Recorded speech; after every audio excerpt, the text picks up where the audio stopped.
Hello అండి, అందరు బాగున్నారా? Happy investment Saturday. మీరు ఫస్ట్ టైం వీడియో చూస్తూ ఉంటే నా పేరు స్వప్న అనమాట. మేము ఎల్ఏ దగ్గరలో ఉంటాము. ఛానల్లో వచ్చేసి గార్డెన్ గురించి, ఇన్వెస్ట్మెంట్ గురించి మాట్లాడుతూ ఉంటాం అనమాట. బ్యాక్ యార్డ్లో పెద్ద గార్డెన్ ఉంది. ఇంటి ముందర కూడా ఈ స్పాట్ చూసారు కదా, ఇంటి ముందంతా ఫ్రూట్ ట్రీస్ ఉండేవి. అవన్నీ తీసేసాం, సరిగా పర్ఫామ్ చేయట్లేదని. పూల మొక్కలు కొన్ని తెచ్చి పెట్టాను ఇంతకుముందు ఉన్న ఫ్రూట్ ట్రీ స్పాట్స్లో. కానీ ఇప్పుడు ఒక ప్రాజెక్ట్ ఆలోచిస్తున్నాను అనమాట. ఈ హాఫ్ ఆఫ్ ద ప్లేస్ని కొంచెం మంచిగా మొత్తం గ్రాస్ అంతా తీసేసి మదర్ మేరీ స్టాచ్యూ పెట్టి దాని చుట్టూలో పూల మొక్కలు వేసి కొంచెం కూర్చోడానికి ఒక బల్ల, అట్లా ఒక ప్లేస్ లాగా, ప్రేయర్ ప్లేస్ లాగా చేయాలని తొందరలో వస్తుంది అనమాట. చూస్తున్నా ఎట్లా ఏంటి ఎప్పుడు చేయాలి అనే దాని గురించి అవుతుంది. ఇంకా ఒకటి రెండు రియల్ ఎస్టేట్ ప్రాజెక్ట్స్ గురించి కూడా మాట్లాడా, ఇంకా స్టాక్ మార్కెట్ గురించి కూడా మాట్లాడా. ఎగ్జాంపుల్, మీరు షార్ట్ చూసుంటే కనుక ఊబర్ మీద పెట్టండి, అది డౌన్లో ఉంది ఇప్పుడు అని చెప్పి చెప్పాను. 2 weeks అవుతుంది. అది నిన్న అమ్మేశాను అనమాట. నేను ఆ రోజు చెప్పిన రోజే నేను కొన్నాను. నేను ఎప్పుడైనా చెప్పేది మోస్ట్లీ నేను చేసేవి చెప్తాను తప్ప ఊరికే I don't just give advice to people అనమాట. అది ఎంత 15% రౌండ్ ఫిగర్ ప్రాఫిట్ తోటి అనమాట అమ్మింది.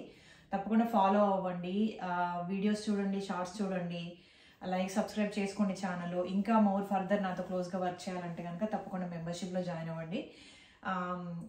స్టాక్ మార్కెట్ దానికి సపరేట్ మెంబర్షిప్ ఉంది, రియల్ ఎస్టేట్ దానికి ఉంది. మీకు క్వశ్చన్స్ ఉంటే కనుక ఈమెయిల్ చేయండి, నేను ఆన్సర్ చేస్తాను అనమాట. సో ద పాయింట్ ఏంటంటే just bring value, encourage women in investment అనే దాని గురించి అనమాట ఈ ప్రయత్నము. ఇంకా ఈరోజు టాపిక్ వచ్చేసి మనము అంటే ప్రైమరీ హౌస్ కాకుండా రెంటల్ ప్రాపర్టీస్ అండ్ ఇంకా మనము తక్కువ బడ్జెట్లో కొనాలి అని అనుకున్నప్పుడు మనం ఎట్లాంటి స్ట్రాటజీస్ ఫాలో అవ్వచ్చు, ఎలాంటి ప్రాపర్టీస్ మనం చూడాలి అనే దాని గురించి మాట్లాడదామని అనుకున్నాను అనమాట. సో జనరల్గా నేను ఎట్లా చేస్తానంటే, ఇప్పుడు నాకేం రష్ లేదు, నా దగ్గర కొంత మనీ ఉంది. సో ఐ వాంట్ లాంగ్ టర్మ్లో నేను యాక్టివిటీ బిల్డ్ చేసుకోవాలి ఆ రియల్ ఎస్టేట్ ఇన్వెస్ట్మెంట్ మీద. అట్ ద సేమ్ టైం నాకు మంత్లీ కొంత ఇన్కమ్ అనేది రావాలి అనేది గోల్.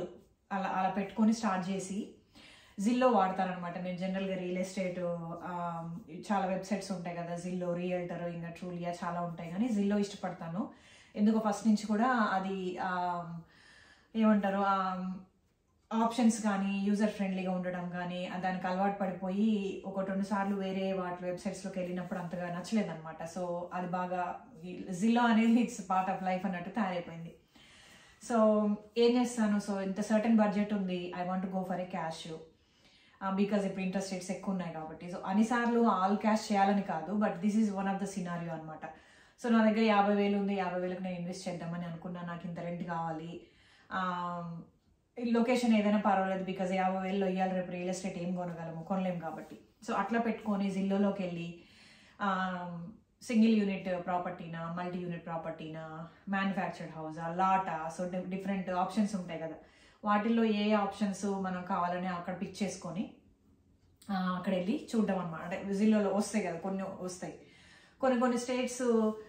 కొన్ని స్టేట్స్ అయితే స్పెసిఫిక్గా అవాయిడ్ చేస్తాను నేను. థింగ్స్ లైక్ ఫ్లోరిడా, కొంచెం ఫ్లడ్ ఏరియా అట్లా ఉన్న ఏరియాస్లో ఉన్న Florida, because of the humidity కావచ్చు, ఐ డోంట్ నో ఎందుకో ఫస్ట్ నుంచి అయినా అక్కడ ఇన్వెస్ట్ చేయాలని కానీ అక్కడ మూవ్ అవ్వాలని కానీ అనుకోలేదు. ఇంకా టెక్సస్ ఒకటి, ఇట్లా కొన్ని ఉన్నాయన్నమాట. ఇంకా అటు వెళ్తే ఐడహో కానీ, నార్త్ డకోటా, సౌత్ డకోటా, ఇట్లాంటివి. అంటే మన మైండ్లో ఏవైనా ఉండి కొన్ని స్టేట్స్ అవాయిడ్ చేయాలని ఉంటే వాటిని అవాయిడ్ చేసేసి ఇంకా మిగతా లిస్టింగ్స్ ఉంటాయి కదా, అవి ఏ ఏరియాస్లో ఉన్నాయి, సో మీరు మీ పక్క స్టేట్ అఫోర్డబుల్లో ఉంటే అక్కడికి చేద్దామని అనుకున్నారా, లేకపోతే దూరమైనా పర్వాలేదు, వీ కెన్ ట్రావెల్ ఎక్స్ప్లోర్ అని అనుకుంటే ఆ వేరే లొకేషన్ అయినా పర్వాలేదని అప్పుడు ఆ లొకేషన్ డెసిషన్ అనేది తీసుకోవాలన్నమాట. సో మనకి ఆప్షన్ ఈ పర్టికులర్ లొకేషన్ అని అన్ని పెట్టుకోవడానికి ఉండదు మోస్ట్లీ, ఎందుకంటే మన బడ్జెట్ లిమిటేషన్ ఉంది కాబట్టి. సో బడ్జెట్ లిమిట్ అయింది కాబట్టి మిగతా వాటి దగ్గర కాంప్రమైజ్ అవ్వాల్సి వస్తుంది. ఇంకా దెన్ మెయిన్ పాయింట్ నేను చెప్పాలని అనుకుంది ఏంటంటే ఈరోజు buyer market versus seller market అనమాట. సో ఎప్పుడైతే మీరు ఒక కొంచెం రీజనబుల్ ప్రైస్లో at the same time making profit, making money during the purchase it self, I like that very much అనమాట ఆ పాయింట్ అనేది. And I try to apply that. So since మాకు ఆల్రెడీ ప్రైమరీ హౌస్ ఉంది, మీకు తెలుసు కాలిఫోర్నియాలో ఉంటాం కాబట్టి ఇంకా మిగతా ఇన్వెస్ట్మెంట్స్ అన్ని ప్రస్తుతానికి ఇప్పుడు పిల్లలు పెద్దోళ్ళు అయ్యి వాళ్ళకి ఇల్లులు ఉండడానికి ఇల్లులు కొనాలని సిచ్యువేషన్ వచ్చేదాకా we are allowed to and we are okay to invest in the rental. కాబట్టి నాకేమీ అంటే ఇప్పటికిప్పుడు ఇంత మనీ పెట్టేసి కాంపిటీషన్లో ఉండి 10 మంది కావాలనుకుని ఇల్లు కొనాలనే అవసరం లేదు. సో స్లోగా యాక్విటీ బిల్డ్ అయ్యి నాకున్న బడ్జెట్లో వచ్చి ఈ బడ్జెట్లో వచ్చి ఇంకొక 2025లో నాకు క్యాష్ పెట్టి రిపేర్స్ అవి చేయించుకునే అట్లా ఆప్షన్ ఉందనుకోండి, అది ప్రిఫర్ చేస్తాను అనమాట. సో అట్లాంటివి దొరకాలి మన బడ్జెట్లో, మన మైండ్ సెట్కి తగ్గట్టు స్లోగా యాక్విటీ బిల్డ్ అయ్యేవి మన బడ్జెట్లో రావాలి అని అనుకున్నప్పుడు we are always wanted to pick buyers market ఉన్న ప్లేసెస్ అనమాట. మీరు ఆ ఏరియా అనేది దొరికింది, మీకు ఆ ప్రైస్లో ప్రాపర్టీస్ అవి కనిపించాయి అని అన్నప్పుడు అసలు ఆ ఏరియా బయర్స్ మార్కెటా సెల్లర్స్ మార్కెటా అని మనం ఎక్స్ప్లోర్ చేయొచ్చు. మనం ఇంటర్నెట్లోకి పోయి ఆ పర్టికులర్ టౌన్ స్టేట్ ఇన్ఫర్మేషన్ కానీ జిప్ కోడ్ కానీ ఇచ్చినప్పుడు ఏమవుతుంది, అది సెల్లర్ మార్కెట్లో ఉందా బయర్ మార్కెట్లో ఉందా, ఈ ప్రీవియస్ పాస్ట్ 3 years పాస్ట్ 1 yearలో ఎన్ని ఇల్లులు కొన్నారు, ఎన్ని ఇల్లులు అమ్మారు, లిస్టింగ్ ప్రైస్కి అబవ్ అమ్మారా బిలో అమ్మారా, ఎంత అని దాన్ని బట్టి వాడు బయర్స్ మార్కెటా సెల్లర్స్ మార్కెట్ అని డిసైడ్ చేస్తాడనమాట. సో అది ఎప్పుడైతే బయర్స్ మార్కెట్ అని అంటారో అప్పుడు ఏంటంటే బయర్స్కి నెగోషియేట్ చేసి లిస్టింగ్ ప్రైస్ కన్నా తక్కువ కొనుక్కునే ఛాన్స్ ఉంటుంది అనమాట బయర్స్కి. అలాంటప్పుడు బయర్ చెప్పింది నడుస్తుంది అనమాట, సింపుల్గా చెప్పాలంటే. అదే సెల్లర్ మార్కెట్ అనుకోండి, ఇల్లులు తక్కువ ఉంటాయి, అది డిమాండ్ వర్సెస్ సప్లై అనమాట. ఇల్లులు తక్కువ ఉంటాయి మార్కెట్లో, కొనేవాళ్ళు ఎక్కువ మంది ఉంటారు కాబట్టి సెల్లర్ ఎంత అడిగితే అంత, సమ్టైమ్స్ లిస్టింగ్ ప్రైస్ కన్నా ఎక్కువ పెట్టేసి కూడా కొంటారనమాట. అది సెల్లర్ మార్కెట్. మనం ఎప్పుడైనా మన తక్కువ క్యాష్ తోటి ఆల్ క్యాష్ ప్రాపర్టీస్ కొనాలి అని అనుకున్నప్పుడు ఈ బయర్ మార్కెట్ ఉన్న ఏరియాస్ సెలెక్ట్ చేసుకోవడం అనేది చాలా ఇంపార్టెంట్ అనమాట. So that we make money while we purchase the property అనమాట. ఇప్పుడు ఎట్లుంటుంది, ఫర్ ఎగ్జాంపుల్ ఇప్పుడు 50,000 అది సెల్లర్ మార్కెట్ అనుకోండి, 50,000 ఉన్న ఇంటిని 60,000కి కొనాలి. 60,000కి కొన్నామంటే ఈ 10,000 డిఫరెన్స్ ఉంటుంది కదా, ఇది దాదాపు ఒక 1-2 years even next 5 years appreciation అన్నట్టు. సో మనం ఆ నెక్స్ట్ 5 years అప్రిషియేషన్ కూడా ఆల్రెడీ కొనేటప్పుడే పెట్టేసి కొంటున్నాం కాబట్టి ఇన్ కేస్ మనం ఈ నెక్స్ట్ 5 yearsలో అమ్మాల్సి వస్తే కనుక మార్కెట్ బాగాలేకపోతే we have to sell it for loss. అదే ఈ 50,000 దాన్ని 40,000కి మనము బయర్ మార్కెట్ ఏరియాలో కొని నెగోషియేట్ చేస్తే కనుక అగైన్ ఈ 10 years ఇది ఉంటుంది కదా, మనం యాక్చువల్గా మనం 5 years బిఫోర్ ప్రైస్కి కొన్నట్టు అనమాట ఆ ఇల్లు. సో అట్లా క్యాలిక్యులేట్ చేసుకొని మనం నెగోషియేట్ చేసి మనకు అప్రిషియేషన్ కొంచెం ఎక్కువ వస్తుంది, మన రేంజ్లో వస్తుంది, ఆల్ క్యాష్లో ఇల్లు వస్తుంది. ఇంకా రిపేర్స్ అంటే కొంచెం స్లోగా అయినా కూడా మన దగ్గర ఉన్న మంత్లీ వచ్చే పే చెక్ నుంచి కానీ కొంచెం స్లోగానే చేయించుకొని దాన్ని రెంట్కి ఇచ్చుకొని మనం మంత్లీ ఇన్కమ్ తీసుకొచ్చుకోవచ్చు. లేదు దాన్ని ఫ్లిప్ కింద చేసుకొని మనం అమ్మేసి ప్రాఫిట్స్ అయినా తీసుకోవచ్చు ఇమీడియట్గా అనమాట. కాకపోతే ఈ బయర్ ఉన్న మార్కెట్ ఉన్న ఏరియాస్లో కొనాలంటే మనకు కూడా మనం ఫ్లిప్ చేసి అమ్మాలనుకున్నప్పుడు టైం పడుతుంది అనమాట. టైం పడుతుంది ఇల్లు అమ్మడానికి.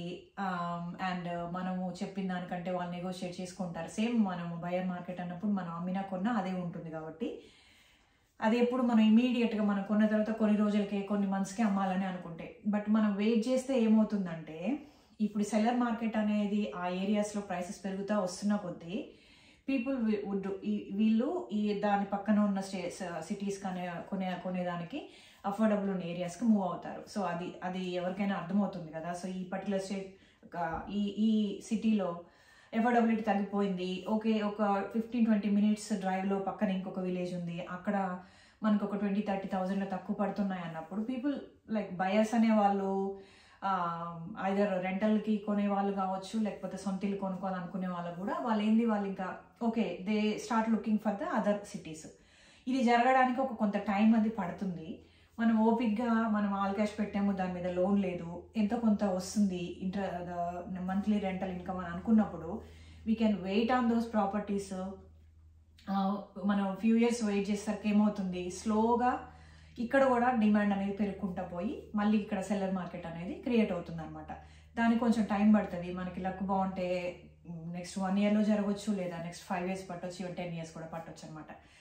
సో ఇన్వెస్ట్మెంట్ అనేది మనం ఎంత అనాలిసిస్ చూడాలి, లెక్కలన్నీ వేసుకొని మనం ఒక అంటే ఆ స్టాటిస్టిక్స్ అనేవి అర్థం చేసుకొని చేయాలి. But at the same time మనకి లక్ అనేది కూడా కొంచెం అది కూడా అప్లై అవ్వాలి. సో వీ నెవర్ నో ఇది ఈ సైడ్ ఆ సైడ్ అనేది మనకు తెలియదు. కాబట్టి ఖచ్చితంగా మనం రీసెర్చ్ అనేది అనాలిసిస్ అనేది చేయాలి. చేయకుండా అయితే గుడ్డిగా బ్లైండ్గా పెట్టకూడదు.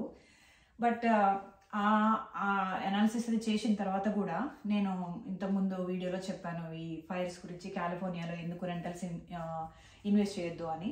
మనం ఏం మిలియన్ పెట్టట్లేదు కాబట్టి ఒక 100K ఒక ఏరియాలో ఒక ఇంటి మీద పెట్టినప్పుడు ఈవెన్ ఇఫ్ వీ లూజ్ ఒక 20,000-30,000 ఆ ఇంటి మీద లూజ్ అయినా కూడా we are not losing the fortune. అదే దాన్ని లాంగ్ టర్మ్ మనం పెట్టుకొని యాక్టివిటీ బిల్డ్ చేసుకుంటూ వచ్చామనుకోండి, డౌన్ ద లైన్ ఒక 10 years తర్వాత చూస్తే మనము ఆ 10 years తర్వాత అదే ఏరియాలో ఆ ఇల్లు కొనాలంటే అది ఎక్కడికో పోతుంది అనమాట. మన ఎఫోర్డబిలిటీ దాటిపోయే ఛాన్సెస్ కూడా ఉంటాయి. కాబట్టి తప్పనిసరిగా బయర్ మార్కెట్ ప్రిఫర్ చేయండి. రెంటల్స్ అన్నప్పుడు ఎక్కువ హై ప్రైస్ పెట్టి కొనకండి. అదర్ స్టేట్స్ అయినా పర్వాలేదు, అఫోర్డబుల్లో ఉంటే కనుక. అంటే కొంచెం హైయర్ మేనేజ్మెంట్ అయితే ఉంటుంది. సరే మనం ఒక 200Kకి తక్కువకే కొన్నాం అనుకోండి, వీ కెన్ ట్రావెల్ కదా, 4-5 times ట్రావెల్ చేసినా కూడా అవన్నీ ఖర్చులు యాడ్ చేసుకున్నా కూడా మనకి ఇంకా ఎక్స్పెన్సివ్ ఇల్లు కొని రెంట్కి ఇచ్చేదానికన్నా తక్కువే పడుతుంది. కాబట్టి తప్పకుండా ఈ బయర్ మార్కెట్లో ఉన్న ఏరియాస్లోనే ప్రిఫర్ చేసుకొని ప్రాపర్టీస్ కొనడము, ఇంకా try to make money during the purchase it self అనే పాయింట్ని తప్పకుండా అప్లై చేసుకోండి, which is really good for a long term activity build అనమాట. సో అది ఈరోజు టాపిక్. ఏమైనా క్వశ్చన్స్ ఉంటే అడగండి, కామెంట్ చేయండి వీడియో కింద. ఇంకా తప్పకుండా మెంబర్షిప్లో జాయిన్ అవ్వండి పర్సనల్ అసిస్టెన్స్ కోసం అనమాట. మీకు క్వశ్చన్ ఉంటే మెంబర్షిప్ మీద ఈమెయిల్ చేయండి, నేను రెస్పాన్స్ ఇస్తాను. అది మరి ఉంటాను, నెక్స్ట్ వీడియోలో కలుస్తాను. బాయ్.